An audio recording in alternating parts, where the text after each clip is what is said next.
大家好，我是小玉。我也是刚刚才知道，在土豆里面放一把它，土豆保存一整年，不发芽也不腐烂，而且土豆也不发蔫，什么时候吃都和新鲜的一样。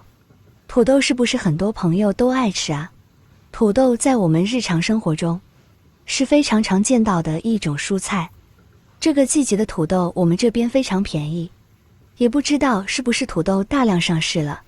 可以看到这个土豆是新鲜挖出来的，因为家里面的人都爱吃，所以一下子就买很多回来。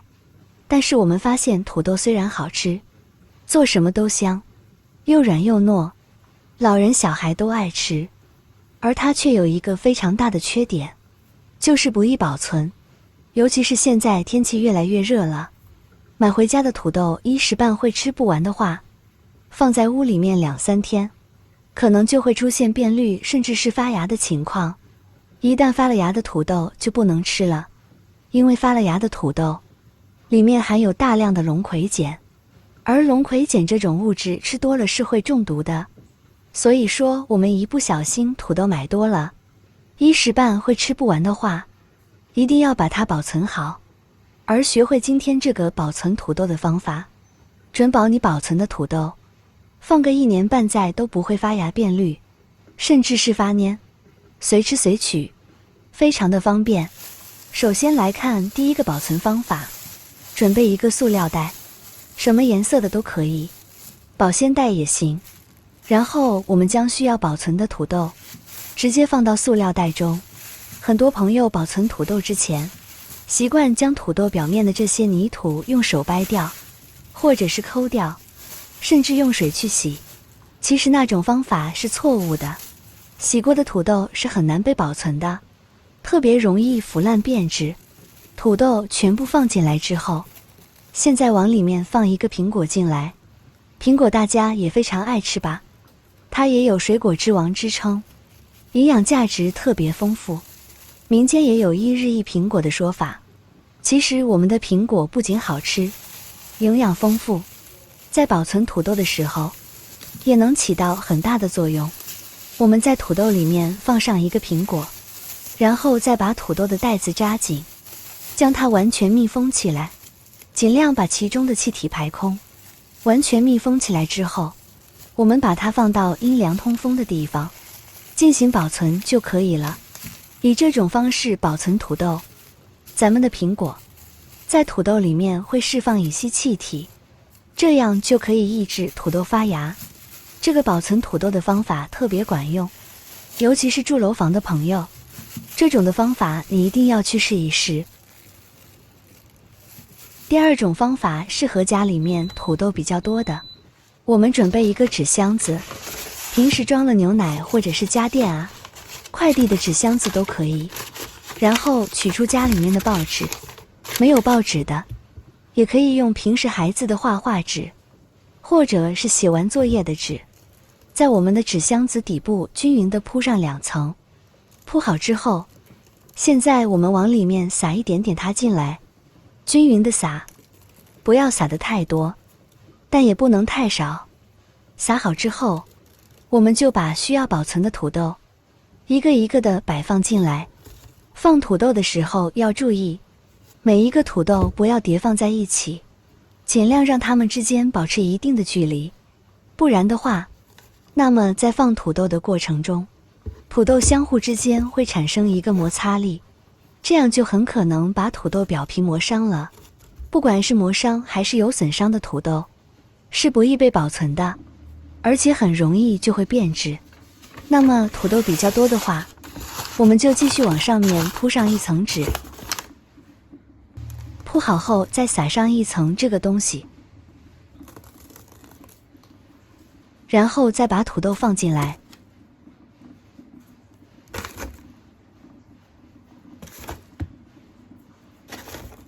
都全部放进来之后，我们再在上面铺上1层纸，对它进行封口。那么很多朋友可能会好奇，刚才我撒的粉末是什么呢？没错，这个粉末就是家里面所用到的食用小苏打。食用小苏打它可以吸收空气里面多余的水分，让我们的这个纸盒子里面保持一个比较干燥的状态。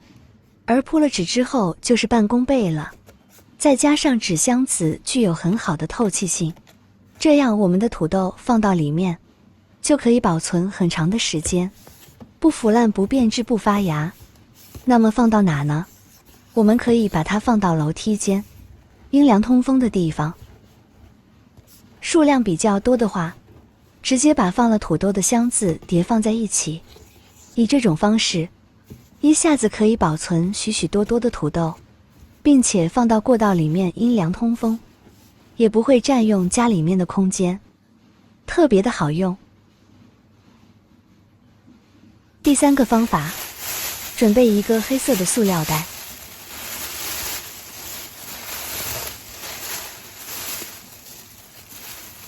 接着把土豆依次放到塑料袋中，